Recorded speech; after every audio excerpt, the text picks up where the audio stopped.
कौन सा केस है जिसमें पिटीशन फाइल की गई थी कि ये पेपर को लीक हुआ है तो कैंसिल किया जाए?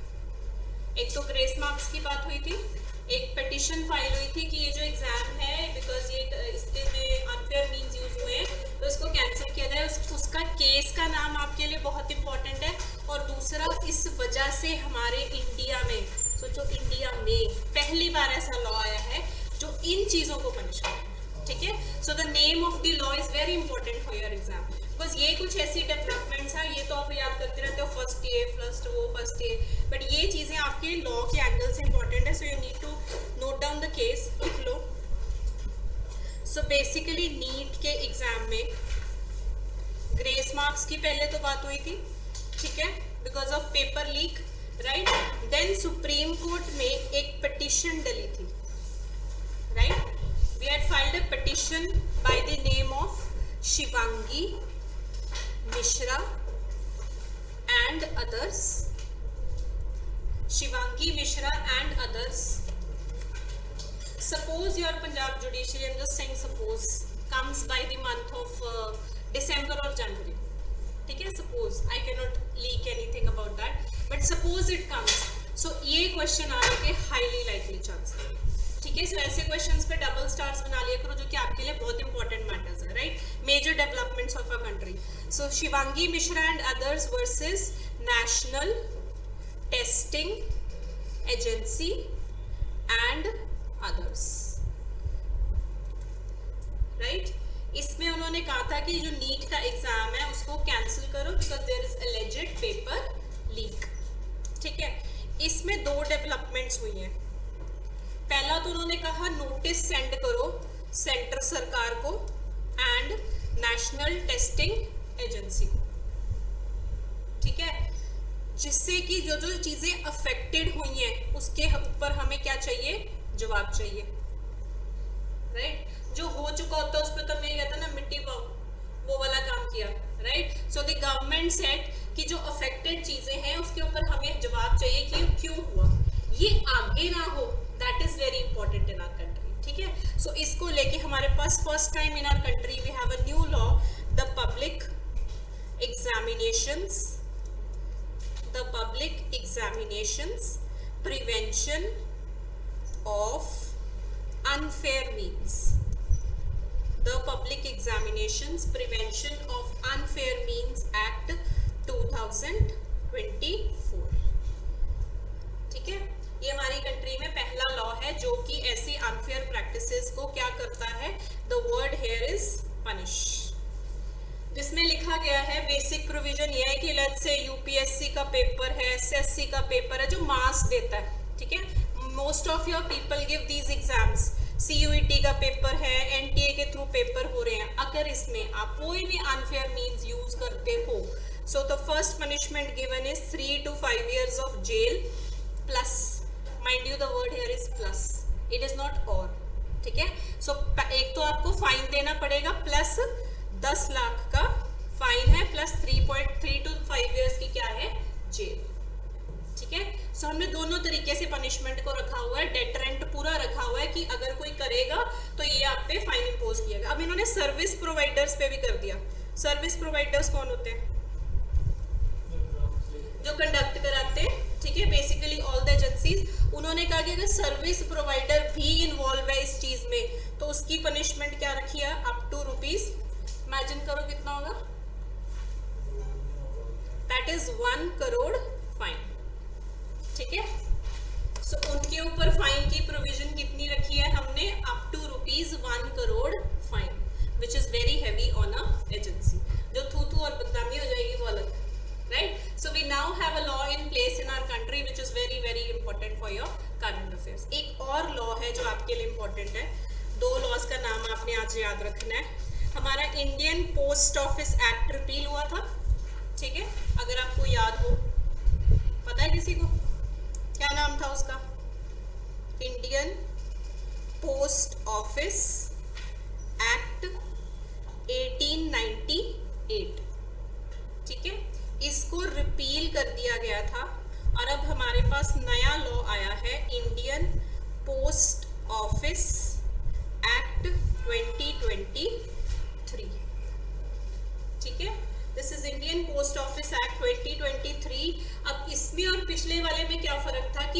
जो आपके प्राइवेट सर्विसेज थी वो कवर्ड नहीं थी। इसमें आपकी यहाँ लिख लो includes private courier services also. ठीक है, ये फर्क है दोनों में। पुराना वाला पोस्टल लॉ रिपील करके हमारे पास क्या आ गया था, नया postal law. So these are your 2 current affairs for the day.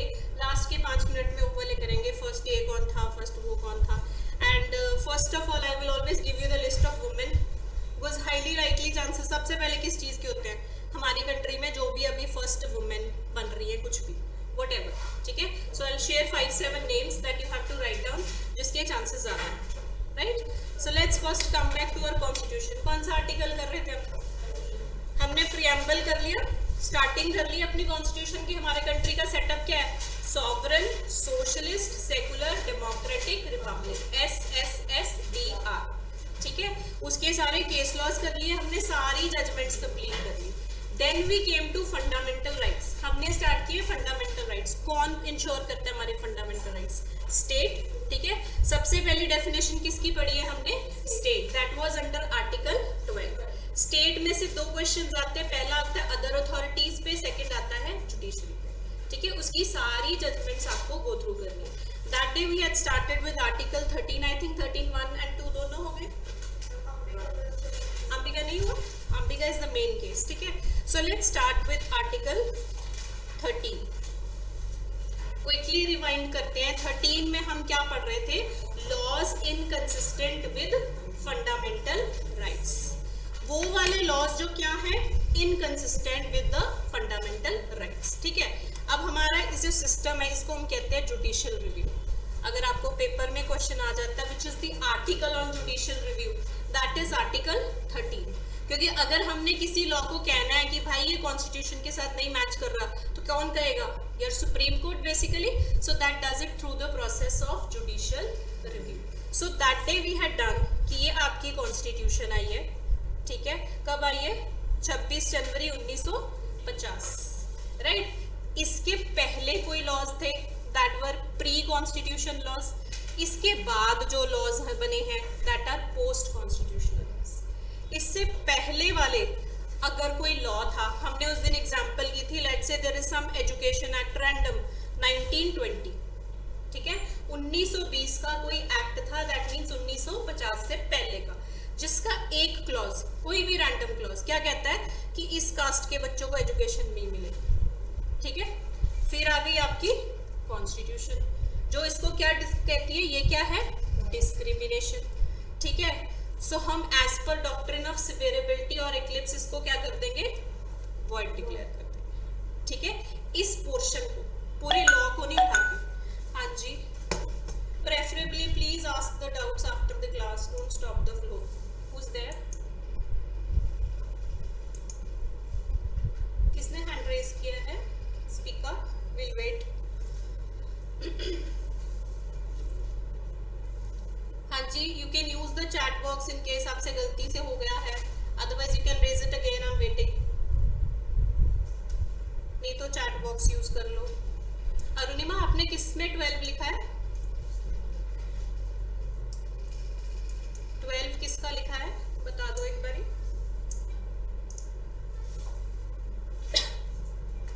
You replied to the articles that we have done, I think. इसके लिए लिखा होगा। You can use the chat box again and reply. ठीक है? चलो, whosoever asked can ask again. Most welcome. So basically कहाँ थे अपन? 1950 का लॉ आ गया, so that means अब ये क्या हो गई आपकी डिस्क्रिमिनेशन, ठीक है। So हम इसको उठा के इस पे क्या चलाएंगे, कैंची। सेवियरेबिलिटी इज कैंची, जो कि क्या करती है, आपके फेस के हिसाब से आपका हेयर कट करती है। हमारी कंट्री के हिसाब से अगर हमें लग रहा है हमारे फंडामेंटल राइट्स वायलेट हो जाएंगे तो भाई काट दो, ठीक है। वहां से उसकी हम फ्लिक्स काट देते हैं, उसको कटिंग कर देते हैं। So that is doctrine of severability. अब आता है, लेट्स से इसके बाद कोई लॉ आया, लेट्स से सरकार ने लॉ बनाया एजुकेशन एक्ट 1960, ठीक है। इसमें अगर कोई ऐसी प्रोविजन बन जाए, पहली बात तो 13(2) क्या कहता है, सरकार शैल नॉट, ठीक है, आप पे ड्यूटी लगाई है एज गवर्नमेंट, आपने कोई भी ऐसा लॉ नहीं बनाना जो कॉन्स्टिट्यूशन के खिलाफ जाए। क्योंकि कॉन्स्टिट्यूशन का फायदा ही क्या हुआ भाई, ठीक है, 1950 में कॉन्स्टिट्यूशन आ गई, उससे पहले तो जो बना हुआ था चलो बना हुआ था, अब तो आपको पता है ना, तो आपकी आंखें खुली है। So don't make such loss. अगर बन गया तो उसको क्या डिक्लेयर कर दिया जाएगा, वॉइड। ठीक है, this is the portion we have already done. Now let's come to the judgments, इसमें इसकी इंटरप्रिटेशन की गई थी। So the important case here is state of Gujarat versus Ambika mills. ये सबसे इंपॉर्टेंट केस है जो कि एग्जाम में आता है, that is on 13 sub clause 2। ठीक है, 13 सब क्लॉज 2 का केस है, इसका नाम नोट डाउन कर लो, state of Gujarat versus Ambika Mills. अब इसमें एक अलग सा क्वेश्चन रेज हुआ, this was in AIR 1974 Supreme Court. Deepchand versus state of UP में हमने क्या कहा था, जो इससे पिछला केस किया था, कि doctrine of eclipse pre constitution laws पे लगती है, पोस्ट कॉन्स्टिट्यूशन लॉज पे नहीं लगती। ठीक है, फिर जब हम उसकी इंटरप्रिटेशन कर रहे थे तो state of Gujarat versus Ambika mills, very important case, इसके शॉर्ट में हम फैक्ट्स लिख लेते हैं। एक आपका ना बॉम्बे लेबर वेलफेयर फंड था, Bombay labour welfare fund act 1953। 1953 means post constitution. ठीक है, एक वेलफेयर फंड था जिसकी कुछ सेक्शंस हमें ऐसा लगता था किस चीज के वायलेटिव हैं, वायलेटिव ऑफ आर्टिकल 19। ठीक है, Bombay labour welfare fund act 1953, जिसके कुछ सेक्शंस हमें लग रहा था कि वायलेटिव ऑफ आर्टिकल 19 है। ठीक है, सो अगर हम सेक्शन 13 सब क्लॉज 2 अप्लाई करते हैं यहाँ पे, तो इसके हिसाब से ये क्या हो जाता है, वायलेटिव, एंड इसको क्या डिक्लेयर कर देना चाहिए, वॉइड। ठीक है, अब यहाँ किसी स्मार्ट बंदे ने क्वेश्चन रेज किया, जो भी बंदा था बड़ा स्मार्ट क्वेश्चन रेज किया, उसने कहा कि जो फंडामेंटल राइट है वो किसको मिलते हैं, सिटीजन्स को। ठीक है, यहाँ क्या नाम ले रहे हैं हम, अंबिका मिल्स, जो बेसिकली क्या है, अ कंपनी। ठीक है, सो उसने क्वेश्चन रेज किया कि जहां कंपनी या नॉन सिटीजन होता है, क्या वहां पे भी हम ये डॉक्ट्रिन्स अप्लाई करके सेम चीज करेंगे, right. So he was very smart enough to identify, अपने आप को बचाने के लिए वकीलों के ही काम होते हैं। ठीक है, ऐसा कोई तापेश निकाल लेना जो किसी ने सोचा भी ना हो। सो उसने ये दिमाग लगाया कि डॉक्ट्रिन अप्लाई नहीं अप्लाई के तो बाद में चलते हैं, पहले हम इस क्वेश्चन पे आते हैं कि ये तो कंपनी है भाई, ये तो सिटीजन है ही नहीं, और आप कहते हो फंडामेंटल राइट्स मोस्टली किसको मिल रहे हैं, सारे citizens.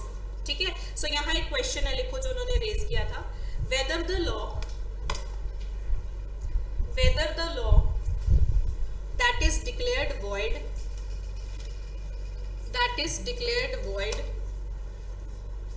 is non-existent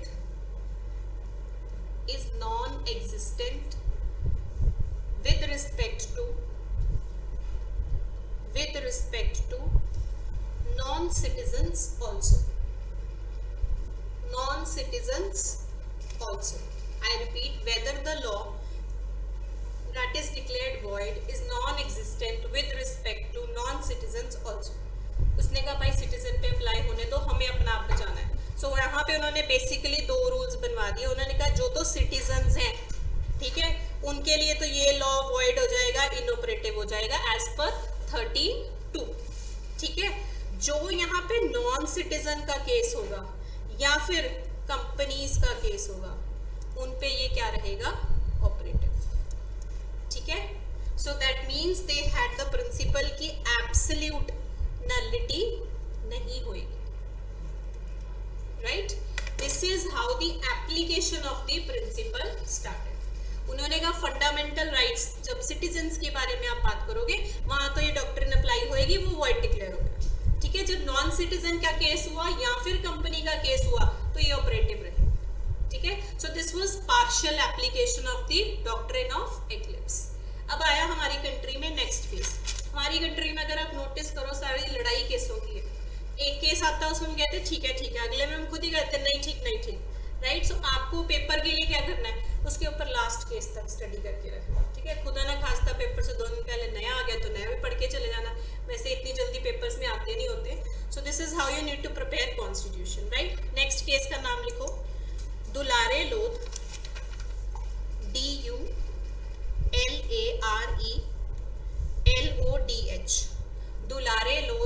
versus additional district जज, जो आप भी बनोगे किसी दिन, कानपुर, ठीक है। दुलारे लोध वर्सेस एडिशनल डिस्ट्रिक्ट जज Kanpur, this is AIR 1984 supreme court.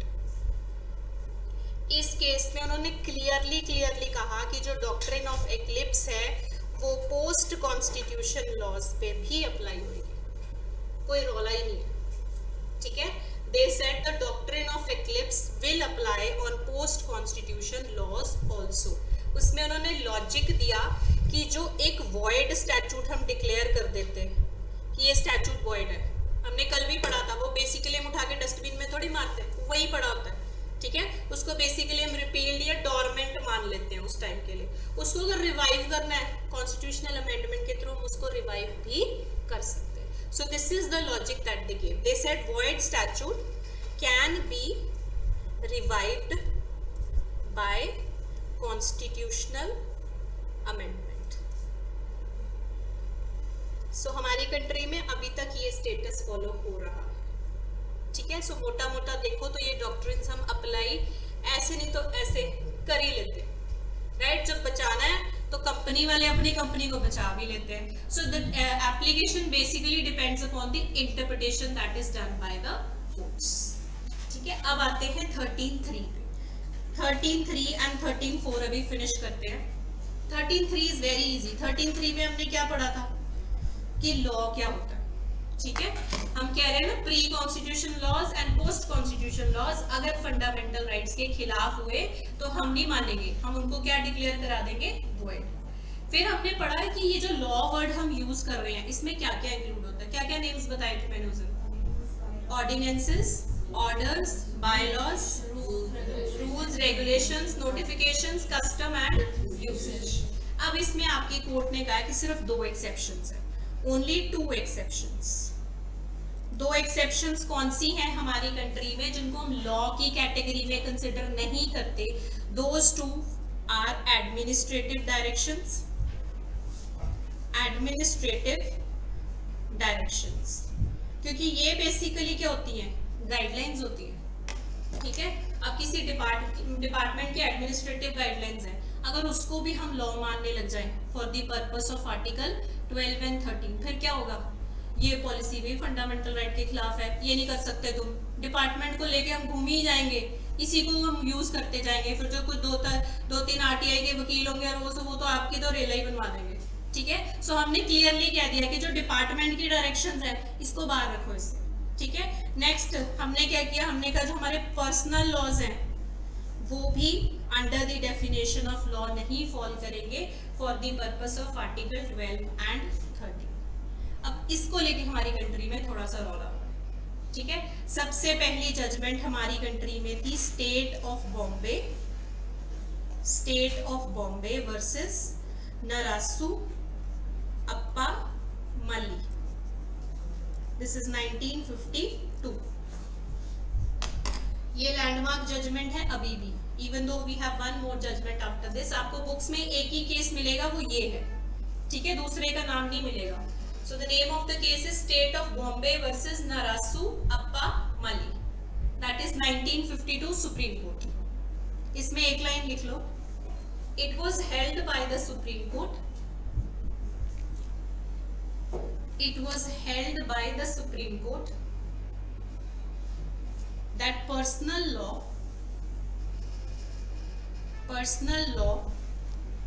is not included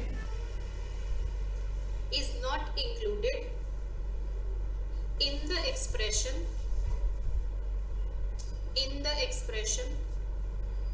law in force as used in article 13,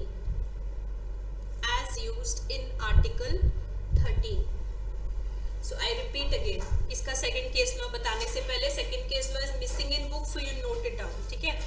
पहली बात है लॉ की डेफिनेशन पढ़ रहे हैं कि कौन सा लॉ चैलेंज कर सकते हैं कि ये फंडामेंटल राइट के खिलाफ है भाई, ठीक है। वो लॉ जो अदर देन दीज टू है, पहला एडमिनिस्ट्रेटिव डायरेक्शंस, अगर किसी भी डिपार्टमेंट को हर रोज इस चीज की हरासमेंट ना फेस करनी पड़े, वो कोई डायरेक्शंस बनाते हैं उसको नहीं हम चैलेंज कर सकते।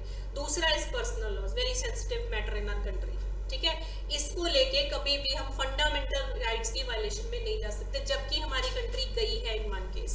Can you tell me the name of the case? This is from 2018, recent है,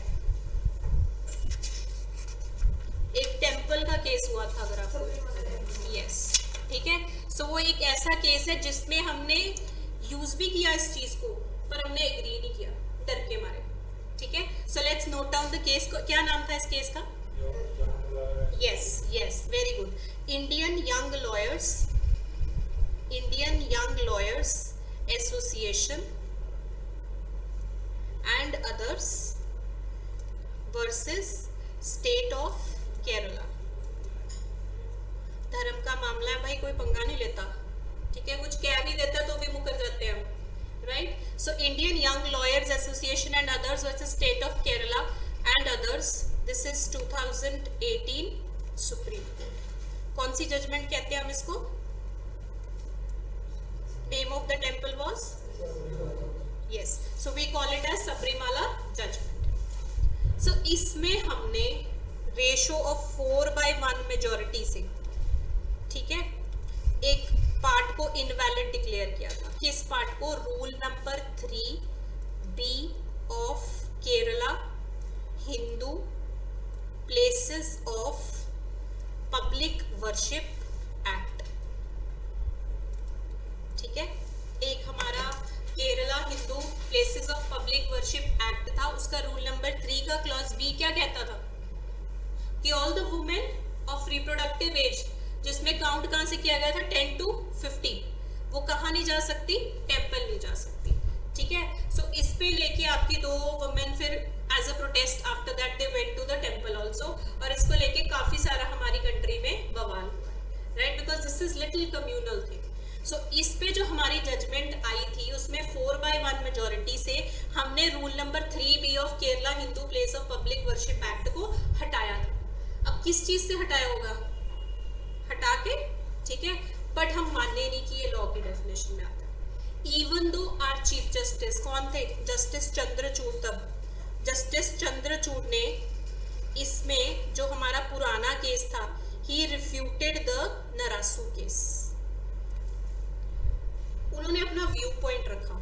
even though this is not binding on us, हमारे ऊपर हमारी कंट्री में अभी भी नरासू की जजमेंट ही बाइंडिंग है, ठीक है, बट उन्होंने 3 चीजें कही जो हमारे लिए व्यू पॉइंट है। सो पहली चीज उन्होंने कहा कि जो डेफिनेशन ऑफ लॉ है under article 13, definition of law under article 13, क्या डेफिनेशन है? हम कहते हैं includes this this this this, inclusive definition, ठीक है। ये कौन सी डेफिनेशन है? Inclusive definition. फिर आपको क्या क्या कि ये नहीं इंक्लूड करना, ये नहीं करना, इंक्लूसिव है तो जो जो इंक्लूड हो रहा आप उसमें इसको इंक्लूड करो। देन ही सेड कि जो इंक्लूजन ऑफ पर्सनल लॉज हैं ये किस में किया जा सकता है? किस में किया जा सकता है? वो सारी टर्म्स में से दिमाग लगाओ, किस में कर सकते हैं? ऑर्डर्स और कस्टम्स, ठीक है। सो उन्होंने कहा ये पर्सनल लॉज हैं, इनको इंक्लूड करो under the term usages and customs. क्यों नहीं कर रहे? ठीक है, that is what he said. हमारी कंट्री में बोलना औखा है ये चीज। सो इन्होंने पहले तो ये 2 पॉइंट्स रेज करे। Then last point that he raised was, पहले इनको लिख लो दोनों को। Last point he raised was they have been creating a menace. They have been creating a menace, MENACE, by not being subjected to judicial review over the years.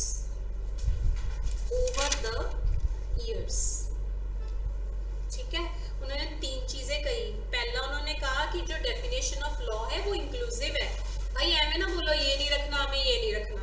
Second they said कि तो clearly customs and usages में आता, क्यों नहीं मानते, ठीक है, क्यों वो कहते हो कि पर्सनल लॉज को बाहर रखो इस चीज से। तीसरा उन्होंने क्या बोला कि ये सारी चीजें हम इंक्लूड कर सकते हैं। So basically give a direct hint that these should be included.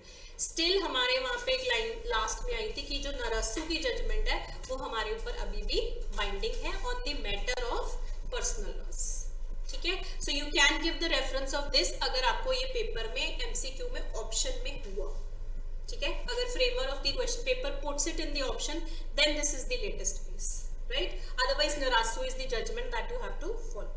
Now let's come to 13.4 and finish this article. 13.4 है मेन पंगा, ठीक है, जिसमें हमारी कंट्री में सीरीज ऑफ केसेस आए हैं जिसमें हमारी जो टसल हुई है बिटवीन की जुडिशरी सुप्रीम है कि पार्लियामेंट सुप्रीम है, ये लड़ाई चली है हमारी।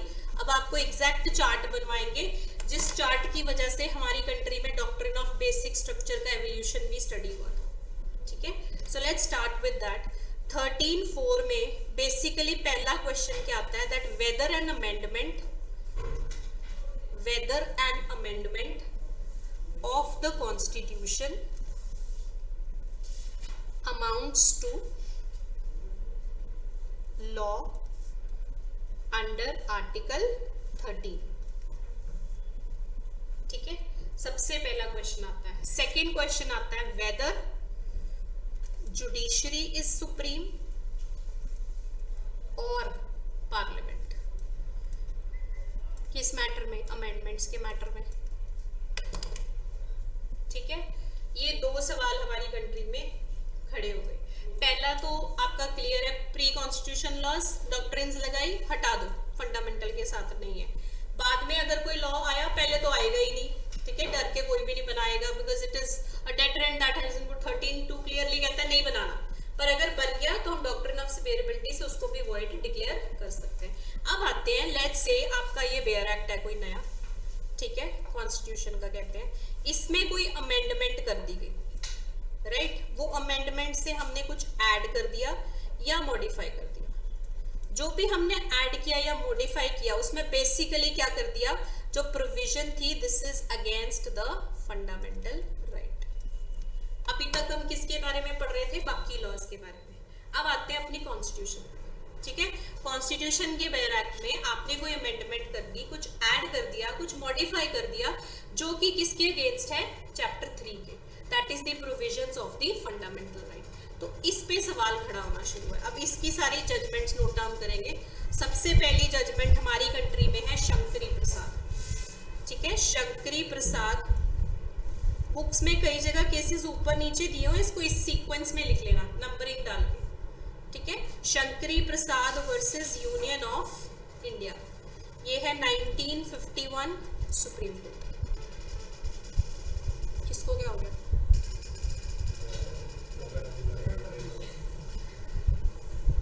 इसको भी ब्रेक चाहिए, चलो। Anyways, Shankari Prasad versus union of India, जिसमें हमने एक लाइन इंपॉर्टेंट है, मैं आपको एक एक लाइन लिखवाऊंगी जो इंपॉर्टेंट है, दैट्स इट, अदरवाइज आपको रीड करने की जरूरत नहीं है, ठीक है। सो इसमें उन्होंने बोला that the meaning of law under article 13 does not include constitutional amendment, ठीक है। सो उन्होंने कहा meaning of law under article 13 does not include constitutional amendment. सो ये जो हम जुडिशियल रिव्यू पढ़ रहे हैं इसमें नहीं आता भाई, जो भी 368 के अंडर अमेंडमेंट के थ्रू आ रहा है। सो यहाँ लिख लो CA क्रॉस, कॉन्स्टिट्यूशनल अमेंडमेंट पे नहीं लगता, ठीक है। इसको याद करने का तरीका बता रही हूँ। सेकेंड केस हमारी कंट्री में आया कौन सा, सज्जन सिंह। ये सारे नाम आपने सुने होंगे अपनी लॉ डिग्री में या वैसे। Sajjan Singh versus state of Rajasthan, ये आया 1965 में, ठीक है। इसमें हमने अप्रूव किया है द डिसीजन ऑफ शंकरी प्रसाद। हमने कहा कि कॉन्स्टिट्यूशनल अमेंडमेंट्स पे ये नहीं लगता। यहां तक तो हमारा ये स्टैंड रहा, कौन से ईयर तक, 1965 तक, ठीक है। नाम लिख लो पहले, Shankari Prasad versus union of India 1951 Supreme Court. हमने कहा कॉन्स्टिट्यूशनल अमेंडमेंट 13 लॉ की डेफिनेशन में नहीं आती, जुडिशियल रिव्यू से बाहर रखो, ठीक है।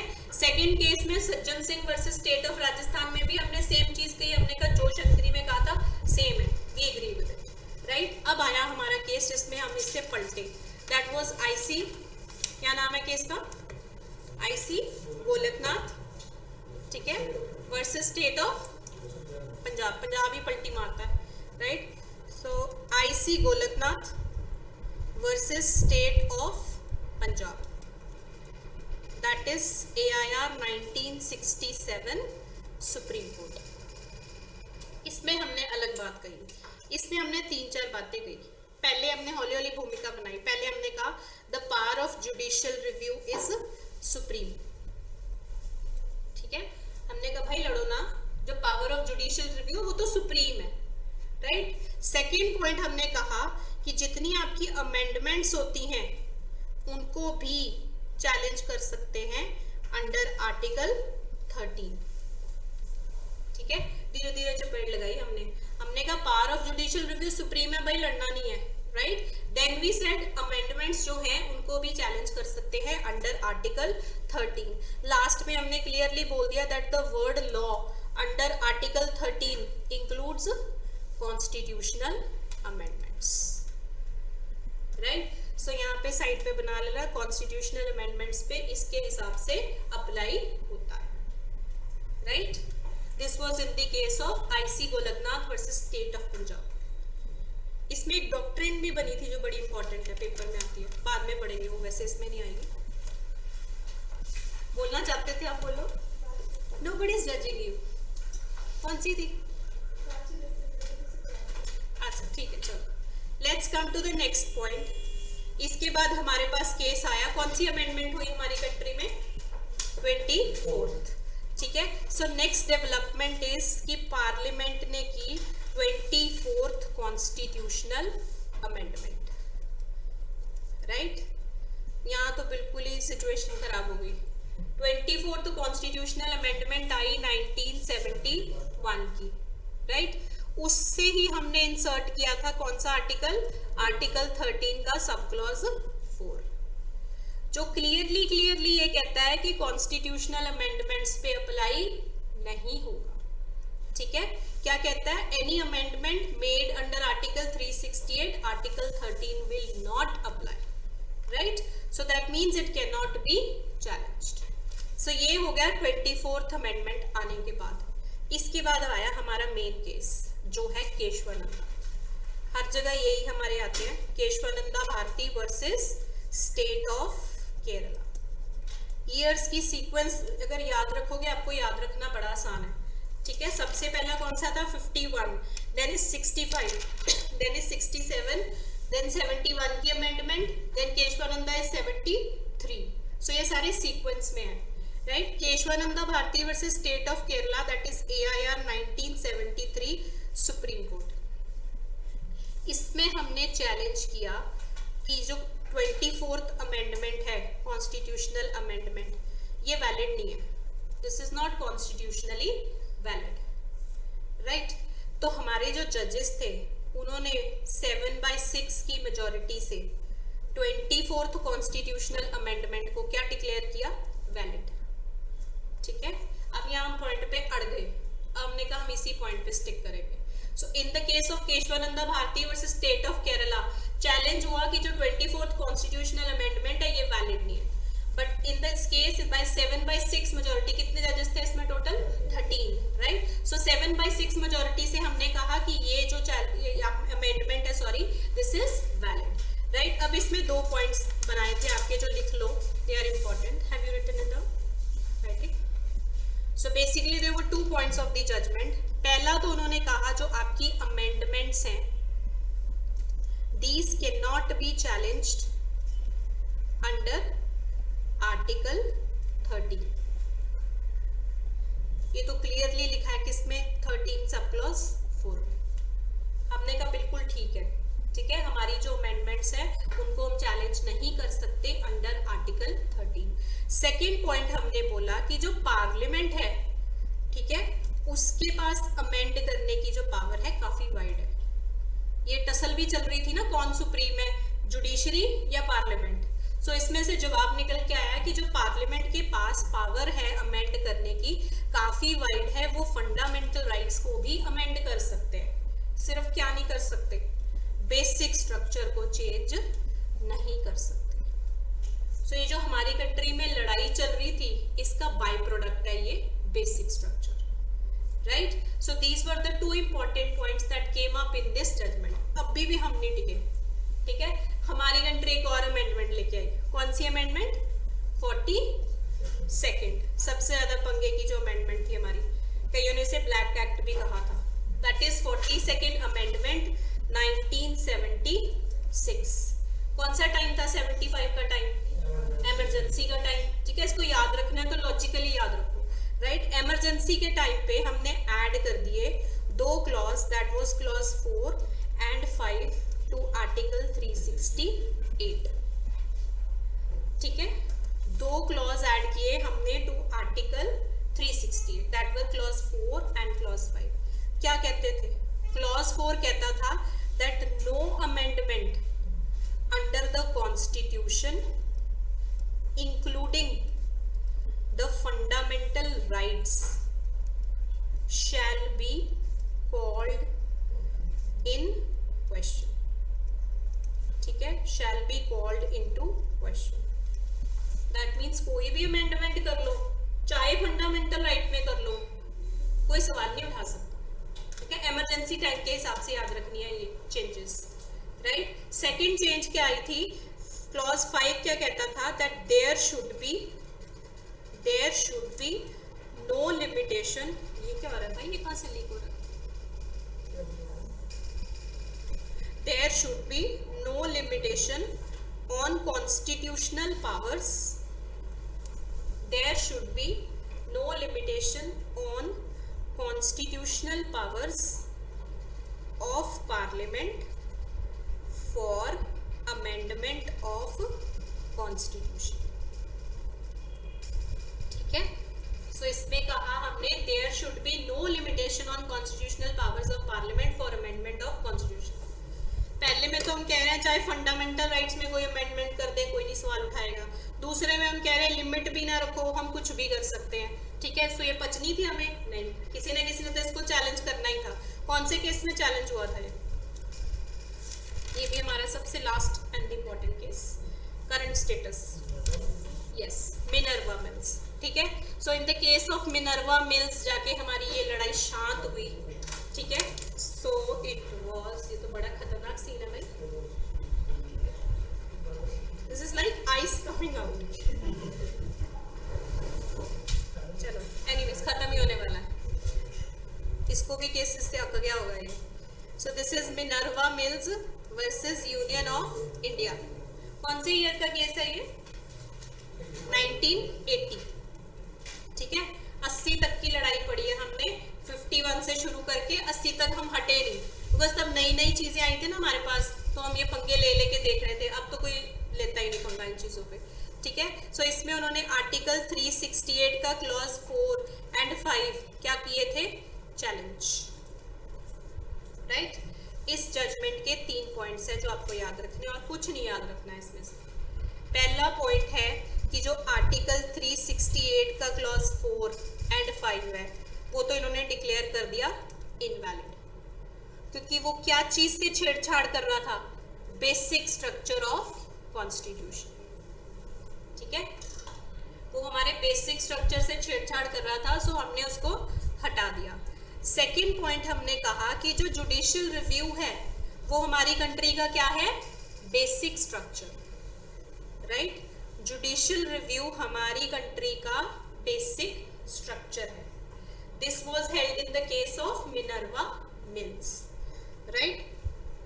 नेक्स्ट हमने कहा कि जो कॉन्स्टिट्यूशन है that is supreme, not the parliament, ठीक है।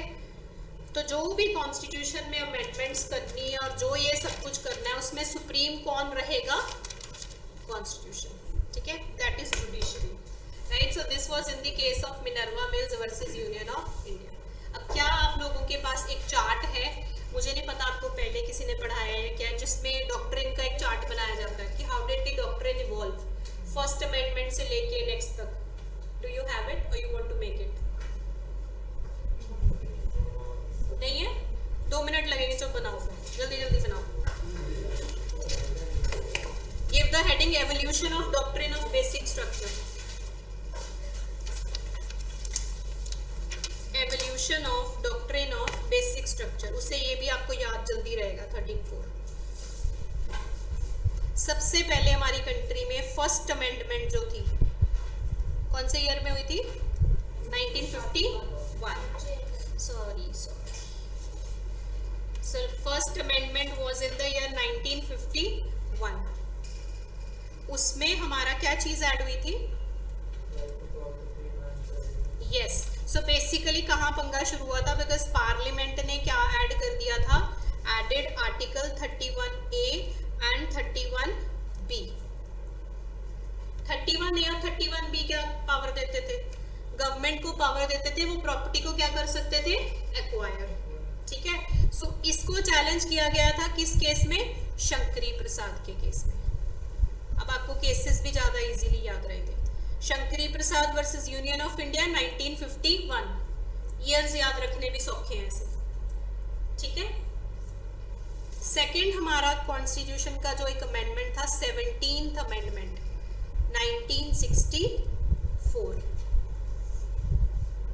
उसमें पार्लियामेंट ने अमेंड कर दिया आर्टिकल 31A। ठीक है, वो भी हमें ठीक नहीं लगा, तो हमने कौन से केसेस में उसको चैलेंज किया? Sajjan Singh versus state of Rajasthan, that is 1965। ठीक है, 64 में अमेंडमेंट आई, चैलेंज हुई 65 में, राइट। सेकंड केस था गोलकनाथ, दैट इज 1967। ठीक है, चार्ट की फॉर्म में याद रखेंगे ताकि हमें ईयर्स भी याद रहे। गोलकनाथ इज 1967। फिर आई हमारे पास 24th amendment, that was 1971, right. इससे पार्लियामेंट ने क्या ऐड किया था? ऐड किया था article 13 sub clause 4 and 368 sub clause 3, जो फर्दर हमने चैलेंज कर दिए इन द केस ऑफ केशवानंदा। ठीक है, कौन से ईयर का केशवानंदा? 1973। 71 में अमेंडमेंट आई, 73 में हमने केस डाल दिया। हम बड़े क्विक क्या केस डालने में। ठीक है, वो उधर से अमेंडमेंट आती थी, उधर से हम चैलेंज करने को रेडी बैठे होते थे, right. Then is 42nd amendment, that is 1976। इसने ऐड किया था कौन से दो प्रोविजंस अभी पढ़ के हटे हैं? 368(4) एंड 5। ये हमने चैलेंज कर दिए किसमें? मिनर्वा मिल्स में। ठीक है, कौन से ईयर का है? 1980। तो ये इससे आप याद रखना, यही 13.4 का आंसर है। अगर आप दिल्ली का एग्जाम देते हो, मेंस लिखना पड़ जाता है, तो यही आपका एग्जाम है और यही आपका फ्लो चार्ट है फॉर द बेसिक स्ट्रक्चर। अब बेसिक स्ट्रक्चर कहाँ से बना? केशवंदा से लेके मिनर्वा तक, यहाँ पे इस्टेब्लिश हुआ है बेसिक स्ट्रक्चर। ठीक है, गोलकनाथ में टर्म यूज करी गई थी, बट वो बनी कैसे? बनी यहाँ पे। सो ये दो चीजों से आपकी ये टर्म फ्रेम की गई है। This is one technical topic जो कि आपके एग्जाम के लिए इंपॉर्टेंट है। बाकी आगे वाले थोड़े सौखे आ जाएंगे। 14, 15 ये थोड़े इजी है, बिकॉज 13 में आपके मेन डिस्प्यूट्स आते हैं। So 13 was little difficult, right. So we are done with this. अब आपको मैं वो फर्स्ट वाले लिखवा देती हूँ। हमारी कंट्री के लेटेस्ट फर्स्ट वुमेन लिख लेते हैं। So that is your current affair. Meghalaya में पहली वुमेन डीजीपी आई है। आपकी भी नॉलेज चेक करते हैं। हाँ जी, भारतीय नारी पढ़ती है अखबार कि हम ऐसी बस हमें एम्पावरमेंट चाहिए, हम पढ़ेंगे नहीं पर हाँ?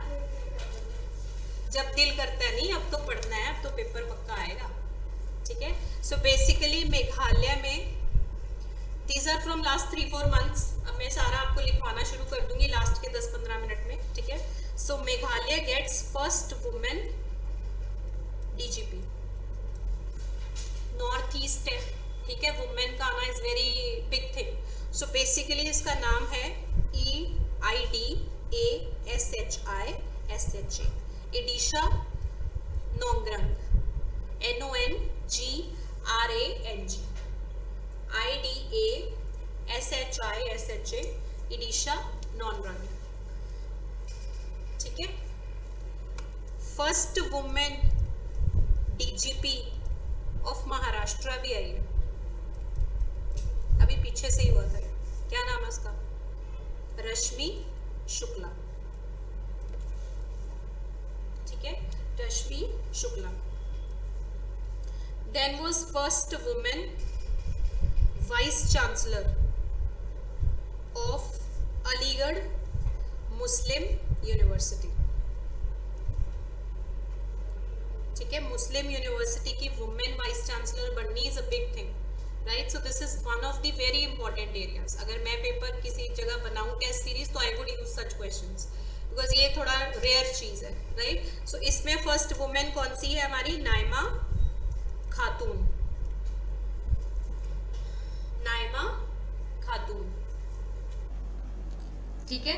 Last, first women chief justice of Uttarakhand high court. Name is justice Ritu Bari. ठीक है, justice Ritu Bari. So these are the names that you need to remember. अभी किसी ने मुझसे थोड़े दिन पहले किसी सम अदर एकेडमी किसी ने पूछा, मैम अगर ये पेपर तक चेंज हो गए. So what a stupid question. ये तो फर्स्ट है भाई, फर्स्ट पहला प्यार, उसकी वैल्यू तो रहेगी ना आपके लिए. चेंज हो गए से हमें क्या फर्क पड़ता है. सो जब करंट अफेयर्स भी पढ़ते हो उसको रट्टा लगाने से पहले भी दिमाग लगाओ कि ये फर्स्ट है, क्यों इंपॉर्टेंट है हमारे लिए. ठीक है. So do some smart work, वही वाले याद किया करो जो आपके लिए इंपॉर्टेंट है. नहीं तो हमारे पास इतनी बड़ी लिस्ट होती है करंट अफेयर्स की, सारी थोड़ी रट्टे लगाओ. So only learn these things that are important.